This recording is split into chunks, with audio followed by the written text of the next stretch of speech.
বাবা, এই জগতে আমার থেকে সুন্দরী আর কেউ নেই। রূপা, তাই তো তোর জন্য একটা সুন্দর রাজকুমার খুঁজছি। প্রণাম রাজামশাই। এই, কে তুই? আমি আপনার রাজ্যের পচা নাপিতের ছেলে হারুন। তুই নাপিত? প্রাসাদে পাদিস না। শর্ট শর্ট, তোর কি চাই এখানে? রাজামশাই, আমি আপনার মেয়েকে বিয়ে করতে চাই।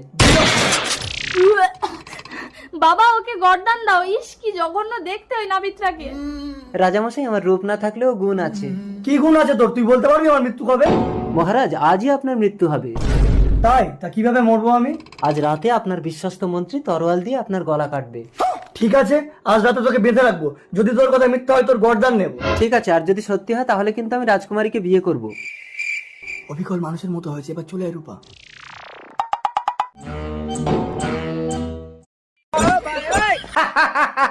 আজ থেকে আমি এই সাম্রাজ্যের রাজা। রাজামশাই, তাহলে এটা কি? আমাকে ক্ষমা করে দিন রাজামশাই। বিশ্বাসঘাতক! আজ তুমি আমার জীবন